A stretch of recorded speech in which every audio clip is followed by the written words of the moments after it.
Hello दोस्तों, स्वागत है आप सभी का दिशा एकेडमी के यूट्यूब चैनल पर। दोस्तों, आज हम लोग जीएस के प्रश्न श्रृंखला के अंतर्गत पढ़ेंगे भारत के भूगोल विषय के 25 अति महत्वपूर्ण प्रश्नों के बारे में। तो चलिए शुरुआत करते हैं। भारत भूगोल के 25 अति महत्वपूर्ण प्रश्न। आज का पहला प्रश्न है, काली और तीस्ता नदी के बीच के हिमालय के भाग को क्या नाम दिया गया? काली और तीस्ता नदी के बीच के हिमालय के भाग को क्या नाम दिया गया? ऑप्शन है पंजाब हिमालय, कुमायूं हिमालय, असम हिमालय और नेपाल हिमालय।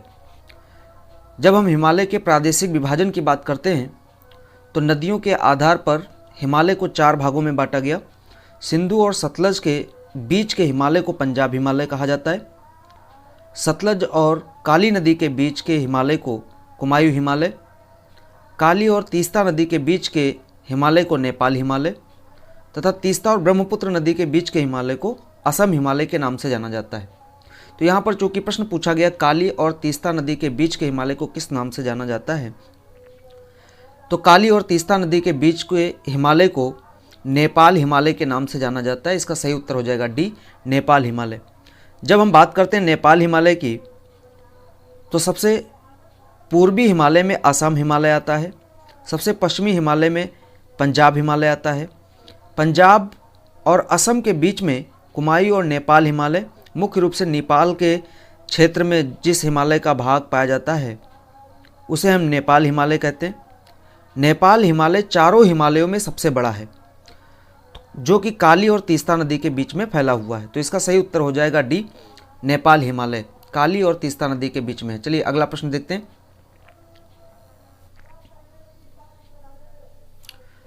अगला प्रश्न है हमारा, निम्नलिखित में से किस स्थान पर भागीरथी और अलकनंदा नदी मिलकर गंगा नदी का निर्माण करती हैं? प्रश्न पूछ रहा, भागीरथी और अलकनंदा नदी मिलकर के कहाँ पर गंगा नदी का निर्माण करती हैं? यहाँ पर कुछ स्थानों के नाम लिखे हैं, जैसे कर्णप्रयाग, देवप्रयाग, रुद्रप्रयाग और गंगोत्री। जब हम बात करते हैं भागीरथी और अलकनंदा नदी के मिलने की, तो देवप्रयाग में गंगोत्री से आने वाली भागीरथी नदी और बद्री धाम की ओर से आने वाली अलकनंदा नदी का संगम होता है और दोनों मिलकर के यह पवित्र नदी गंगा के नाम से जानी जाती है। इसके अलावा देवप्रयाग का नाम ऋषि देव शर्मा के नाम से जाना जाता है। यहाँ पर इन्होंने तपस्या करके भगवान शिव के दर्शन किए थे। इसके अलावा अगर हम बात करते हैं कर्णप्रयाग की, तो कर्णप्रयाग में पिंडार नदी और अलकनंदा का संगम होता है।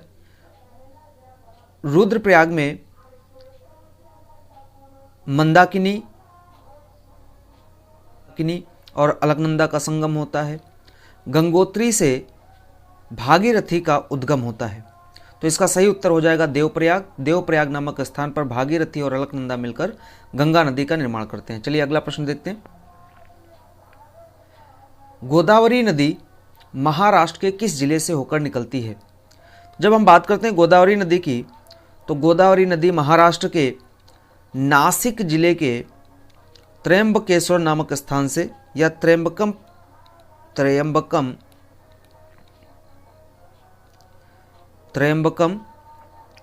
नामक स्थान से निकलती है। गोदावरी दक्षिण भारत की सबसे लंबी नदी है, जिसे हम दक्षिण की गंगा के नाम से भी जानते हैं।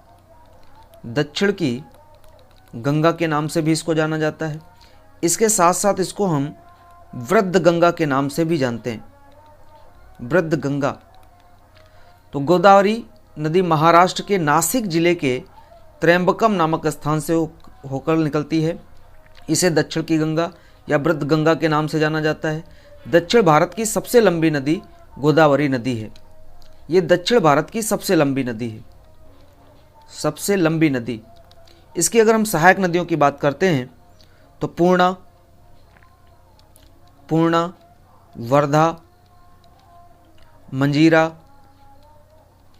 वेनगंगा, पेनगंगा, इंद्रावती इत्यादि प्रमुख नदियां इसकी सहायक नदियां हैं। तो गोदावरी नदी महाराष्ट्र के नासिक जिले के त्र्यंबकम नामक स्थान से निकलती है। तो इसका उत्तर सही हो जाएगा बी, नासिक। चलिए अगला प्रश्न देखते हैं। अगला प्रश्न है हमारा, निम्नलिखित में से कौन सी नदी खंबात की खाड़ी में नहीं गिरती? निम्नलिखित में से कौन सी नदी खंबात की खाड़ी में नहीं गिरती? तो अगर हम बात करते हैं भारत के स्वरूप और संरचना की, तो कुछ इस तरीके से दक्षिण भारत की नदियों के बारे में हमको देखने को मिलता है। कुछ नदियां प्रवाहित होकर के बंगाल की खाड़ी की ओर गिरती हैं, बंगाल की खाड़ी, बंगाल की खाड़ी, और कुछ नदियां प्रवाहित होकर के हमारी खंबात की खाड़ी में गिरती हैं या अरब सागर में गिरती हैं। अरब सागर में यह जो हिस्सा है, मुख्य रूप से ये हिस्सा, ये हमारा खंबात की खाड़ी कहलाता है। खंबात की खाड़ी, यहाँ पर साबरमती, माही, ताप्ती, नर्मदा इत्यादि नदियाँ प्रवाहित होती हैं जो कि अरब सागर में पश्चिम की ओर जाकर गिरती। तो यहाँ पर पूछ रहा कौन सी नदी खंबात की खाड़ी में नहीं गिरती? माही नदी, साबरमती और ताप्ती ये प्रमुख नदियां हैं जो खंबात की खाड़ी में जाकर गिरती हैं, अरब सागर में जाकर मिलती हैं पश्चिम की ओर जाकर के। अगर हम बात करते हैं कोयना की, तो कोयना नदी मुख्य रूप से कृष्णा नदी की सहायक नदी है जो महाबलेश्वर महाराष्ट्र से निकल करके कृष्णा नदी में मिल जाती है, और कृष्णा नदी बंगाल की खाड़ी में प्रवाहित होने वाली नदी है। अतः कोयना नदी खंबात की खाड़ी में न गिरकर बंगाल की खाड़ी में गिरती। तो इसका सही उत्तर हो जाएगा डी, कोयना। अगला प्रश्न देखते हैं। अगला प्रश्न है हमारा, निम्नलिखित में से कौन सा विकल्प भारतीय प्रायद्वीप में पश्चिम की ओर बहने वाली दूसरी सबसे बड़ी नदी है? तो जब हम बात करते हैं पश्चिम की ओर प्रवाहित होने वाली नदियों में, तो पश्चिम की ओर प्रवाहित होने वाली अगर नदियों की हम बात करते हैं,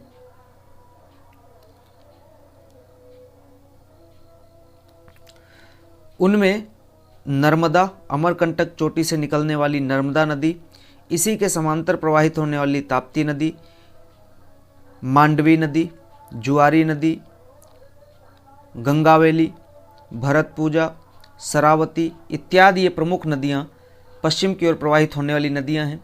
पश्चिम की ओर प्रवाहित होने वाली सबसे लंबी नदी नर्मदा नदी है जो कि अमरकंटक चोटी से निकलती है। इसी के समांतर प्रवाहित होने वाली भ्रंश घाटी में प्रवाहित होने वाली नदी है जिसका नाम है ताप्ती नदी या तापी नदी जिसको हम कहते हैं। तो इसका सही उत्तर हो जाएगा तापी। अगले प्रश्न की ओर चलते हैं।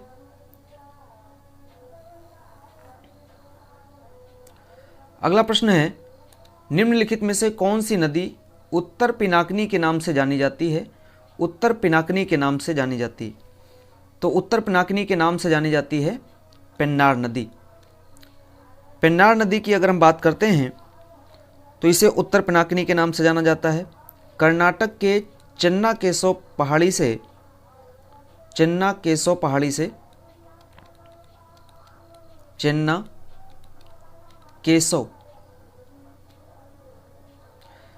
केसो पहाड़ी से निकलती है और निकल करके पूर्व की ओर प्रवाहित होती है। लगभग 597 किलोमीटर चलने के बाद ये बंगाल की खाड़ी में जाकर गिरती है। पापाधन और चित्रावती, पापाधन एवं चित्रावती इसकी सहायक नदियां हैं। चित्रावती इसकी सहायक नदियां। तो पेन्नार नदी को हम उत्तर पिनाकिनी के नाम से जानते हैं। चेन्ना केसो पहाड़ी से निकलती है, उसका उद्गम चेन्ना केसो पहाड़ी से होता है। 597 किलोमीटर प्रवाहित होने के बाद पूर्व की ओर बंगाल की खाड़ी में जाकर गिरती है। इसकी सहायक नदियों में चित्रावती और पापाधन प्रमुख हैं। अगर हम कावेरी नदी की बात करते हैं तो ब्रह्मगिरी की चोटी से निकलती है। कृष्णा नदी महाबलेश्वर से निकलती है। ब्राह्मणी दुधवा पहाड़ी से निकलती है। वैंगई नदी की अगर हम बात करें तो कंडन मणिक्यूर से मदुरई के समीप से ये निकलती है वैंगई नदी। चलिए अगला प्रश्न देखते हैं। अगला प्रश्न है हमारा, निम्नलिखित में से कौन सी नदी यमुना में नहीं मिलती? कौन सी नदी यमुना में नहीं मिलती? जब हम बात करते हैं यमुना नदी की, यमुना नदी उत्तराखंड के यमुनोत्री ग्लेशियर से बंदरपूछ नामक स्थान के निकट से निकलती है। मैदानी भागों में इसमें कई सारी नदियां आकर प्रवाहित होती हैं और इलाहाबाद प्रयागराज नामक स्थान पर गंगा में यह यमुना नदी मिल जाती है। अगर हम यमुना की सहायक नदियों की बात करें तो यमुना की सहायक नदियों में केन, बेतवा, चंबल, टोंस इत्यादि प्रमुख नदियां इसकी सहायक नदियां हैं। जबकि सोन नदी अमरकंटक हिल से निकलती है। इसके बाद पूर्व की ओर, उत्तर पूर्व की ओर प्रवाहित होते हुए पटना के निकट ये गंगा में मिल जाती है। पटना के निकट गंगा में मिल जाती है। तो इस तरीके से सोन नदी यमुना में न मिल करके गंगा में मिलती, तो इसका सही उत्तर हो जाएगा सोन। चलिए अगला प्रश्न देखते हैं। अगला प्रश्न है हमारा, नर्मदा नदी के अतिरिक्त कौन सी दूसरी नदी अमरकंटक से निकलती है? जब हम बात करते हैं अमरकंटक पहाड़ी की, तो अमरकंटक पहाड़ी से मुख्य रूप से दो नदियां निकलती हैं। एक नदी इसके पश्चिमी छोर से निकलती है, एक नदी इसके उत्तर पूर्व से निकलती है। उत्तर पूर्व से निकलने वाली गंगा में जाकर के इसकी नदी मिल जाती है पटना नामक स्थान पर, जिसको हम सोन कहते हैं। वहीं पर जो पश्चिम में प्रवाहित होने वाली नदी है, इसको हम नर्मदा नदी कहते हैं। पश्चिम की ओर प्रवाहित होने वाली सबसे लंबी नदी तथा प्रायद्वीपीय भारत की खंबात की खाड़ी में गिरने वाली सबसे लंबी नदी है नर्मदा नदी। तो अमरकंटक से निकलने वाली नर्मदा नदी के अतिरिक्त जो दूसरी नदी है वो सोन नदी है। इसका उत्तर हो जाएगा सोन। सोन नदी की अगर हम बात करते हैं, सोन नदी लगभग 784 किलोमीटर लंबी, ये मुख्य रूप से इसकी सहायक नदियों में रिहंद नदी और कोयल नदी आती है। इसके साथ साथ गोपद और कन्नड़ नदी भी इसकी सहायक नदी हैं। सोन पटना के निकट गंगा में जाकर मिल जाती है। अमरकंटक से निकलने वाली दूसरी नदी है। अगले प्रश्न की ओर चलते हैं। अगला प्रश्न है हमारा, निम्नलिखित में से कौन सा युग्म सही सुमेलित नहीं है, या कौन सा युग्म सुमेलित नहीं है? तो एक तरफ इसमें नदियां दी हैं, दूसरी तरफ इनके उद्गम का स्थल दिया हुआ है। तो जब हम बात करते हैं कावेरी नदी की, तो कावेरी नदी कर्नाटक के मैसूर पठार से निकलती है, बिल्कुल सही है। ताप्ती नदी बैतूल पठार से निकलती है, ये भी सही है। सोन नदी अमरकंटक के पठार से निकलती है, अमरकंटक चोटी से निकलती है, ये गलत है। यहाँ पर पेंड्रा का पठार लिखा हुआ है, यही सही सुमेलित नहीं है। गोदावरी नदी त्रैंबकम का पठार से निकलती है, गोदावरी सही है। महाराष्ट्र के नासिक जिले के त्रैंबकम नामक स्थान से गोदावरी का उद्गम होता है, ये भी सही है। इसका मतलब है सोन अमरकंटक का पठार होना चाहिए था, यहाँ पेंड्रा का पठार लिखा है, तो इसका सही उत्तर हो जाएगा सोन नदी। इसका उत्तर क्या हो जाएगा? सोन नदी। अगला प्रश्न देखते हैं। अगला प्रश्न है, कामबनी, हेमवती और अमरावती कौन सी नदी की सहायक नदियां हैं? कामबनी, हेमवती और अमरावती कौन सी नदी की सहायक नदियां हैं? जब हम बात करते हैं कामबनी, हेमवती और अमरावती की, तो ये सहायक नदियां हैं कावेरी नदी की। कावेरी नदी कर्नाटक के कुर्ग जिले में ब्रह्मगिरी पहाड़ी से निकल करके लगभग 800 किलोमीटर की दूरी तय करते हुए हिंद महासागर में प्रवाहित होती है, बंगाल की खाड़ी में। 81,155 वर्ग किलोमीटर का अपवाह तंत्र कावेरी नदी का पाया जाता है, जिसमें सबसे ज़्यादा अपवाह तंत्र कावेरी का तमिलनाडु राज्य में है। इसकी सहायक नदियों में हेमवती, कामबनी, अमरावती, सुवर्णवती, भवानी, लक्ष्मण तीर्थ, लोकापावनी, सिमसा इत्यादि इसकी प्रमुख सहायक नदियां हैं। इसके अलावा एक इसकी और विशेषता है, कावेरी नदी पर ही भारत का सबसे प्रसिद्ध जलप्रपात शिव समुद्रम पाया जाता है। तो शिव समुद्रम जलप्रपात बनाने वाली नदी कावेरी नदी है, लगभग 800 किलोमीटर लंबी है। कर्नाटक के मैसूर पठारों से ब्रह्मगिरी के निकट से निकलती है और बंगाल की खाड़ी में प्रवाहित होती है। अगले प्रश्न की ओर चलते हैं। वह नदी कौन सी है जिसका उद्गम भारत में नहीं है? जब हम बात करते हैं हिमालयी नदियों की, तो हिमालयी नदियों में 3 प्रमुख नदियां आती हैं, जिनमें सबसे पहला नाम आता है सिंधु का, दूसरा नाम आता है सतलज का, और तीसरा नाम आता है ब्रह्मपुत्र का। ये 3 नदियां हैं जिनका उद्गम तिब्बत के पठारों से होता है, इनका उद्गम भारत से नहीं होता। तो इस तरीके से हिमालयी नदियों में 3 प्रमुख नदियां हैं जिनको ध्यान रखना है, इनका उद्गम भारत में नहीं होता है। ऑप्शन पे अगर हम जाते हैं तो चेनाब नदी का उद्गम भारत में हिमाचल प्रदेश में बाड़ा लाचा दर्रा के निकट चंद्रा नदी और भागा नदी के मिलने से होता है। अगर हम ब्यास नदी की बात करें, हिमाचल प्रदेश के रोहतांग दर्रे के निकट ब्यास कुंड नामक स्थान से इसका उद्गम होता है और आगे चल करके दक्षिण पश्चिम में ये पाकिस्तान के साथ सीमा का निर्धारण भी करती। इसी ब्यास और सतलज के संगम से हर के बैराज नामक स्थान से भारत की सबसे लंबी नहर इंदिरा नहर का भी निर्माण हुआ है। अगर हम बात करते हैं सतलज नदी की, सतलज नदी दक्षिण पश्चिम तिब्बत में समुद्र तल से लगभग 4500 मीटर ऊंचाई पर मानसरोवर के निकट राकस ताल से इसका उद्गम माना जाता है। उत्तर भारत में बहने वाली सदा नीरा नदी के नाम से जाना जाता है और पंजाब में बहने वाली 5 प्रमुख नदियों में इसकी लंबाई सबसे अधिक है।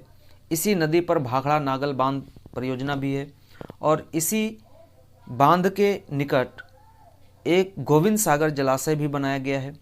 तो इस तरीके से सतलज नदी का उद्गम राकसताल के निकट, राकसताल झील तिब्बत में इसका उद्गम होता है। तो इसका उद्गम भारत में ना होकर के तिब्बत में होता है। रावी नदी की अगर हम बात करते हैं तो कांगड़ा जिले में रोहतांग दर्रे के समीप से रावी का उद्गम होता है। तो इसका सही उत्तर हो जाएगा सी, सतलज नदी। अगले प्रश्न की ओर चलते हैं। अगला प्रश्न है हमारा, सबसे छोटी नदी कौन सी है? इन ऑप्शन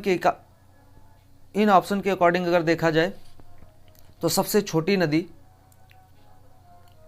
सोन नदी है। अगर हम बात करें कावेरी नदी की, कावेरी नदी की लंबाई लगभग 800 किलोमीटर है, 800 किलोमीटर। कृष्णा नदी की अगर हम बात करते हैं तो लगभग 1400 किलोमीटर के आसपास इसकी लंबाई है। नर्मदा नदी की अगर हम बात करते हैं तो लगभग 1315 किलोमीटर के आसपास इसकी लंबाई देखने को मिलती है। और जब हम सोन नदी की बात करते हैं तो लगभग 785 किलोमीटर की लंबाई सोन नदी की आती है। तो लंबाई में सबसे छोटी नदी सोन नदी है, जो कि गंगा की सहायक है। अमरकंटक की पहाड़ियों से निकल करके पटना के निकट जाकर गंगा में मिल जाती है। अगले प्रश्न की ओर चलते हैं। अगला प्रश्न है, भारत में सबसे लंबी नदी कौन सी है? तो बात की जा रही भारत में सबसे लंबी नदी की, तो भारत की सबसे लंबी नदी है गंगा नदी।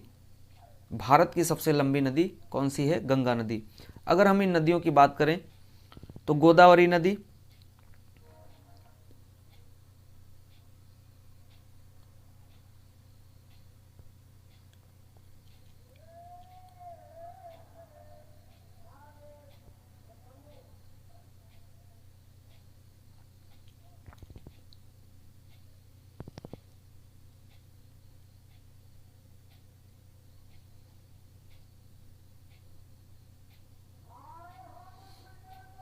भारत में सबसे लंबी नदी के रूप में गंगा नदी आती है। इसकी कुल लंबाई की अगर हम बात करें तो लगभग 25 किलोमीटर लंबी है।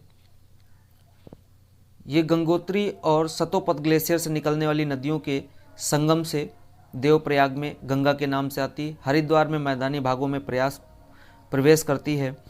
इसके बाद में उत्तराखंड में प्रवाहित होते हुए लगभग 310 किलोमीटर उत्तराखंड में, इसके बाद उत्तर प्रदेश में लगभग 1140 किलोमीटर, बिहार में 455 किलोमीटर और फिर पश्चिम बंगाल में 520 किलोमीटर की दूरी तय करती है। कुल लंबाई इसकी लगभग 2525 किलोमीटर है।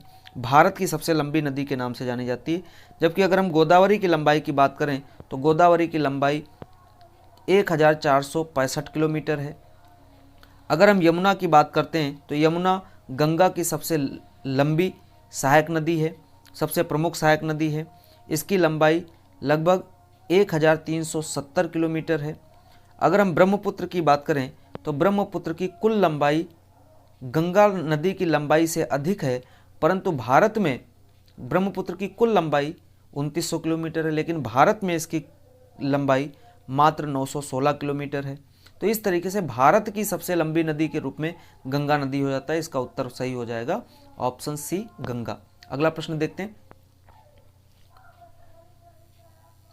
अगला प्रश्न है, भारत का रूर किस नदी बेसिन को कहा जाता है? भारत का रूर, तो भारत का रूर कहा जाता है दामोदर नदी को। दामोदर नदी मुख्य रूप से कोयले की उपलब्धता के कारण दामोदर नदी को भारत का रूर कहा जाता है। दामोदर नदी छोटा नागपुर की पहाड़ियों से निकल करके लगभग 290 किलोमीटर झारखंड में प्रवाहित होती है। इसके बाद में लगभग 240 किलोमीटर प्रवाहित होकर के हुगली नदी में पश्चिम बंगाल में 240 किलोमीटर प्रवाहित होने के बाद हुगली नदी में मिल जाती है। दामोदर नदी अपने बाढ़ के कारण कुख्यात थी, जिसके कारण इसे बंगाल का शोक भी कहा जाता है। तो ये भी ध्यान रखना है, क्वेश्चन पूछा जाता है बंगाल का शोक किसे कहा जाता है, तो बंगाल का शोक कहा जाता है दामोदर नदी को। वहीं पर बिहार का शोक अगर क्वेश्चन पूछा जाता है तो बिहार का शोक कहा जाता है कोसी नदी को। बिहार का शोक कोसी को कहा जाता है, जबकि बंगाल का शोक कहा जाता है दामोदर नदी। और दामोदर नदी को ही भारत का रूर, इसकी नदी बेसिन में कोयले की उपलब्धता के कारण इसको भारत का रूर की संज्ञा दी जाती है। अगले प्रश्न की ओर चलते हैं। भारत में कौन सी नदी थार रेगिस्तान से होकर बहती है, तो थार रेगिस्तान से होकर प्रवाहित होने वाली नदी का नाम है लूनी नदी। कौन सी नदी का नाम है? लूनी नदी। अगर हम लूनी नदी की बात करें तो लूनी नदी थार रेगिस्तान से प्रवाहित होने वाली नदियों में प्रमुख है। ये एक अंतःस्थलीय नदी के रूप में जानी जाती है। ये बहुत इंपॉर्टेंट है, इसे हम अंतःस्थलीय नदी के नाम से जानते हैं। ध्यान रखने वाली चीज़ें हैं, कुछ नदियां बंगाल की खाड़ी में तो कुछ अरब सागर में प्रवाहित होती। इसके अलावा कुछ नदियां ऐसी भी हैं जिनका उद्गम स्थल से होकर के और उनका समापन भी स्थल पर ही हो जाता है। उन नदियों को हम अंतःस्थलीय नदी कहते हैं। लूनी नदी अरावली पर्वत के निकट अजमेर जिले में नाग पहाड़ी से निकलती है तथा कच्छ के रण में जाकर के विलुप्त हो जाती है। इसे सागरमती के नाम से भी जाना जाता है। इसे सागरमती, देखिए साबरमती दूसरा है और सागरमती दूसरा है, तो इसे सागरमती के नाम से भी जाना जाता है। प्रश्न पूछा जा सकता है कि सागरमती के नाम से किसे जाना जाता है, तो लूनी नदी एक अंतःस्थलीय नदी के रूप में जानी जाती है और इसे सागरमती के नाम से भी जाना जाता है। इसकी सहायक नदियों की अगर हम बात करें तो जोजारी, जोवाई, सूकरी इसकी प्रमुख सहायक नदियां हैं। जोवाई,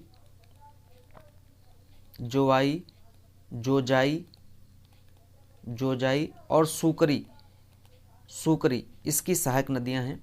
तो लूनी नदी थार के रेगिस्तान में प्रवाहित होने वाली नदी है। अरावली के निकट नाग पहाड़ी से निकलती है, अजमेर जिले में नाग पहाड़ी से निकलती है अंतःस्थलीय नदी और सागरमती नदी के नाम से जाना जाता है। जोवाई, जोजाई और सूकरी इसकी प्रमुख सहायक नदियां हैं। तो इसका उत्तर सही हो जाएगा सी, लूनी नदी। अगले प्रश्न की ओर चलते हैं। अगला प्रश्न है, इस नदी की कुल लंबाई 2900 किलोमीटर है। यह तिब्बत में चेमायुंगडुंग ग्लेशियर से शुरू होती है, जहां इसे सांगपो के नाम से जाना जाता है। इसे सांगपो कहा जाता है और दिहांग नाम से भारतीय क्षेत्र में प्रवेश करती है। इसकी महत्वपूर्ण सहायक उपनदी सुवर्णश्री, कामेग, धनश्री, मानस, तीस्ता है। नदी का नाम क्या है? तो जब हम बात करते हैं नदियों की लंबाई में, तो इससे पहले अभी हमने जिक्र किया कि गंगा की लंबाई लगभग 2225 किलोमीटर, सिंधु की लंबाई 2880 किलोमीटर, ब्रह्मपुत्र की 2900 किलोमीटर और नर्मदा की 1350 किलोमीटर। तो इस तरीके से जब हम बात करते हैं ब्रह्मपुत्र नदी की, तो ब्रह्मपुत्र की लंबाई 2900 किलोमीटर है और ब्रह्मपुत्र तिब्बत के मानसरोवर झील के निकट चेमायुंगडुंग ग्लेशियर से निकलती है। इसे तिब्बत के पठारों में सांगपो कहा जाता है और दिहांग नाम से अरुणाचल प्रदेश में प्रवेश करती है। मैदानी भागों में इसको ब्रह्मपुत्र के नाम से जाना जाता है। इसके बाद में ये बांग्लादेश में प्रवेश कर जाती है। बांग्लादेश में इसको जमुना के नाम से जाना जाता है। इसके बाद में गंगा से मिलकर के ये बंगाल की खाड़ी में विश्व के सबसे बड़े डेल्टा सुंदरबन डेल्टे का निर्माण करती है। इसकी सहायक नदियों में सुवर्णश्री, कामेग, धनश्री, मानस, तीस्ता, जिया बरेली, पगलादिया इत्यादि प्रमुख नदियां हैं। तो इसका सही उत्तर हो जाएगा ब्रह्मपुत्र नदी। अगले प्रश्न की ओर चलते हैं। निम्नलिखित में से किस नदी का समागम अरब सागर में है? निम्नलिखित में से किस नदी का समागम अरब सागर में है, यानी कौन सी नदी अरब सागर में गिरती है? तो जब हम बात करते हैं गोदावरी, कृष्णा और कावेरी की, तो गोदावरी, कृष्णा, कावेरी और पेन्नार ये नदियाँ मुख्य रूप से बंगाल खाड़ी में गिरने वाली नदियाँ हैं। वहीं अगर हम बात करते हैं नर्मदा, ताप्ती, साबरमती, मांडवी, जुआरी, इत्यादि जो प्रमुख नदियां हैं वो अरब सागर में गिरने वाली नदियां, तो इसका सही उत्तर हो जाएगा नर्मदा नदी। अगला प्रश्न देखते हैं। अगला प्रश्न है, इनमें से कौन सी नदी भारत में पश्चिम दिशा में बहने वाली नदी नहीं है? हम बात करते हैं मुख्य रूप से भारतीय नदियों को दो भागों में बांटा गया, एक बंगाल की खाड़ी में गिरने वाली, दूसरी पश्चिम दिशा में अरब की खाड़ी में गिरने वाली।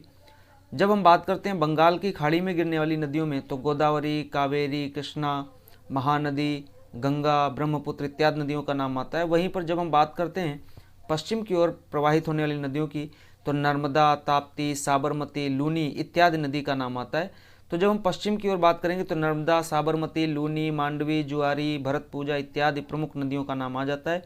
जबकि कृष्णा नदी, कृष्णा, गोदावरी, कावेरी, महानदी इत्यादि नदियाँ बंगाल की खाड़ी में बहती, ये पूर्व की ओर बहती हैं। तो यहाँ पर प्रश्न पूछ रहा था निम्नलिखित में से कौन सी पश्चिम दिशा में बहने वाली नदी नहीं है, तो इसका उत्तर सही हो जाएगा कृष्णा नदी। कृष्णा नदी बंगाल की खाड़ी में पूर्व दिशा की ओर प्रवाहित होने वाली नदी है। अगले प्रश्न की ओर चलें। अगला प्रश्न है, भारत की 3 महत्वपूर्ण नदियों का स्रोत हिमालय स्थित मानसरोवर झील के निकट है, बताएं यह कौन कौन सी नदियां हैं? तो इससे पहले अभी प्रश्न में हमने जिक्र किया था कि तिब्बत के पठार से 3 नदियों का उद्गम होता है, जिनमें से सिंधु, सतलज और सांगपो है, या जिसको हम ब्रह्मपुत्र कहते हैं, ब्रह्मपुत्र। इनका उद्गम भारत के बाहर तिब्बत के पठार में मानसरोवर झील के निकट से होता है। सिंधु का उद्गम स्थल मानसरोवर झील के निकट, सतलज का राकस्ताल के निकट राकस्ताल झील से, और ब्रह्मपुत्र का चेमायुंगडुंग ग्लेशियर से होता है। वहीं अगर हम बात करें सिंधु के उद्गम ग्लेशियर की, तो इसको स्यानो ख्वाबा के नाम से जाना जाता है, सतलज राकस्ताल झील से और ब्रह्मपुत्र चेमायुंगडुंग ग्लेशियर से। तो मानसरोवर, तीनों मानसरोवर झील के निकट से उद्गम होता है इनका। एक नदी पश्चिम की ओर प्रवाहित होती है, एक दक्षिण पश्चिम की ओर प्रवाहित होती है, और एक पूर्व की ओर प्रवाहित होती है, जिसको हम सांगपो के नाम से जानते हैं। और यही फिर बाद में अरुणाचल प्रदेश से प्रवेश करके बांग्लादेश में जाकर के सुंदरबन का डेल्टा बनाती। भारत की सबसे चौड़ी नदियों के रूप में ब्रह्मपुत्र का नाम लिया जाता है। तो भारत की 3 महत्वपूर्ण नदियों का स्रोत हिमालय स्थित मानसरोवर झील के निकट है। ये नदियां हैं ब्रह्मपुत्र, अब यहाँ पर यमुना आ गया, यमुना नहीं है, तो ये उत्तर गलत हो जाएगा। ब्रह्मपुत्र, सतलज और सिंधु, तो इसका सही उत्तर हो जाएगा बी, ब्रह्मपुत्र, सतलज और सिंधु। अगले प्रश्न की ओर चलते हैं। अगला प्रश्न है, दक्षिण भारत की नदियां प्रमुख रूप से निम्न में से कौन सा अपवाह तंत्र रखती हैं? तो जब हम बात करते हैं नदियों के अपवाह तंत्र की, तो कुछ ऐसी नदियां हैं जो पूर्ववर्ती नदियों के रूप में जानी जाती हैं। मुख्य रूप से उत्तर भारत में हिमालयी नदियां जो भी हैं, उन हिमालयी नदियों को हम पूर्ववर्ती नदी के नाम से भी जानते हैं, या इनका अपवाह पूर्ववर्ती नदी है। ऐसी नदियां जो मार्ग में किसी भी अवरोध को पड़ने के बाद भी अपने मार्ग को यथास्थित बनाए रखती हैं, या उसको भेद करके अपने मार्ग को यथास्थित पूर्व की तरीके बनाए रखती हैं, उसको हम पूर्ववर्ती नदी के नाम से जानते हैं। वहीं पर ऐसी नदियां जिनके मार्ग में कोई अवरोध उत्पन्न होने पर वो अपना मार्ग परिवर्तित कर देती हैं, उनको हम अनुवर्ती या अरीय नदी के नाम से भी जानते हैं, या हम ये कह सकते हैं वृक्षनुमा संरचना बनाते हैं। तो अनुवर्ती नदियों को, दक्षिण भारत की जो नदियां वो अनुवर्ती नदी के रूप में जानी जाती हैं, और उनको हम वृक्षनुमा अपवाह तंत्र के रूप में जानते हैं। तो दक्षिण भारत की नदियां मुख्यतः वृक्षनुमा अपवाह तंत्र का निर्माण करती हैं, तो इसका सही उत्तर हो जाएगा सी। अगले प्रश्न की ओर चलते हैं। अगला प्रश्न है, नदी के प्रवाह को मापने के लिए निम्नलिखित में से किसका उपयोग होता है? नदी के अपवाह को मापने के लिए निम्नलिखित में से किसका प्रयोग किया जाता है? तो जब हम बात करते हैं ब्यूफोर्ट स्केल का,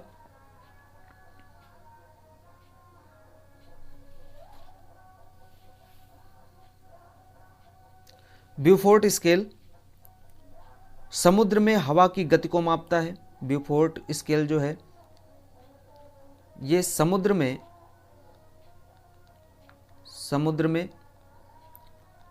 हवा की गति अगर हम बात करते हैं क्यूसेक, तो नदी में प्रवाह को मापने के लिए क्यूसेक का प्रयोग किया जाता है। इसका सही उत्तर हो जाएगा क्यूसेक। क्यूसेक मीटर का प्रयोग नदी के प्रवाह को मापने के लिए किया जाता है। वही अगर हम रिक्टर स्केल की बात करें तो भूकंप की तीव्रता मापने के लिए प्रयोग किया जाता है रिक्टर स्केल। और एनीमोमीटर जो है पृथ्वी तल पर हवा की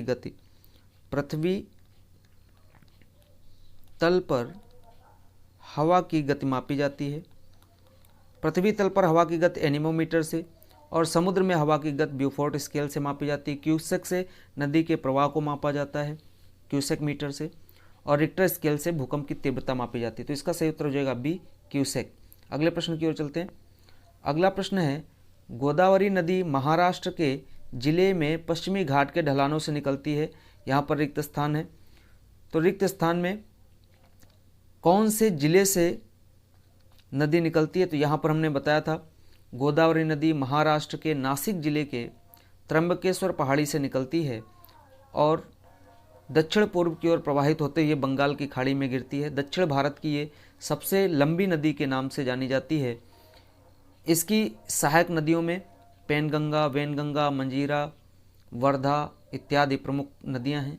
तो गोदावरी नदी महाराष्ट्र के नासिक जिले से निकलती है। इसका सही उत्तर हो जाएगा डी। अगले प्रश्न की ओर चलते हैं। निम्नलिखित में से किस नदी को बिहार का शोक कहा जाता है? अभी ऊपर हमने एक प्रश्न देखा जिसमें भारत का रूर किस नदी को कहा जाता है। वहाँ पर हमने बात किया था कि दामोदर नदी को भारत का रूर कहा जाता है क्योंकि इसकी नदी बेसिन में कोयला पर्याप्त मात्रा में पाया जाता है, और दामोदर नदी को हम बंगाल का शोक कहते हैं। वहीं पर हमने बताया था बिहार का शोक किसे कहा जाता है? कोसी को कहा जाता है। अत्यधिक बाढ़ लाने के कारण कोसी बिहार में जानी जाती है, और इस वजह से कोसी को हम बिहार का शोक कहते हैं। कोसी नदी के उद्गम की अगर बात करें तो तिब्बत में चीन से निकलती है और नेपाल से होते हुए भारत में प्रवेश करती है। भारत में बिहार में अत्यधिक बाढ़ लाने के कारण इसको बिहार का शोक कहा जाता है। तो इसका सही उत्तर हो जाएगा डी कोसी। अगले प्रश्न की ओर चलते हैं।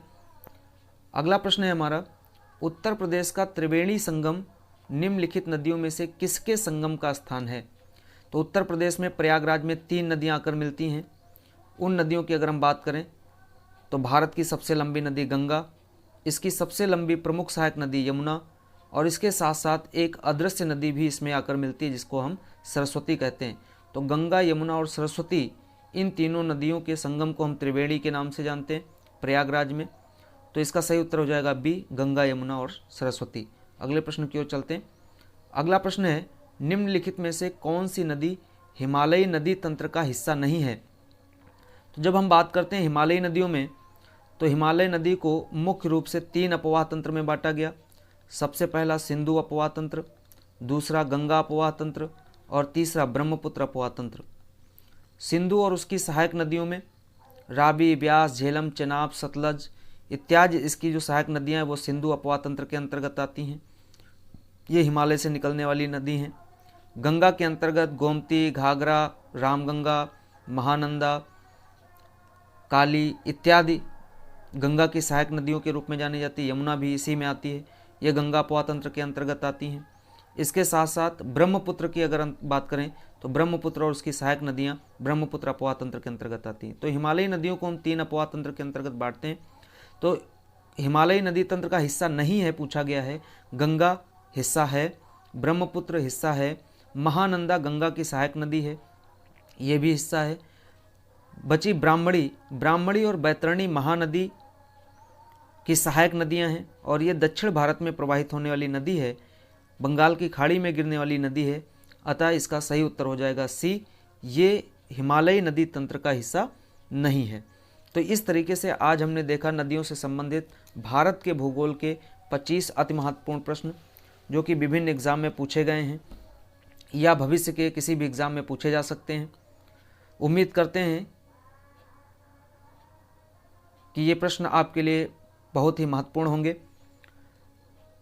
वीडियो समाप्त करने से पहले आप सभी से निवेदन है कि जो लोग हमारे चैनल पर अभी नए हैं वो हमारे चैनल को सब्सक्राइब करें, इस वीडियो को ज़्यादा से ज़्यादा शेयर करें, लाइक करें और बेल आइकॉन दबाना ना भूलें, जिससे अगले वीडियो का नोटिफिकेशन आपको ज़रूर मिलता रहे।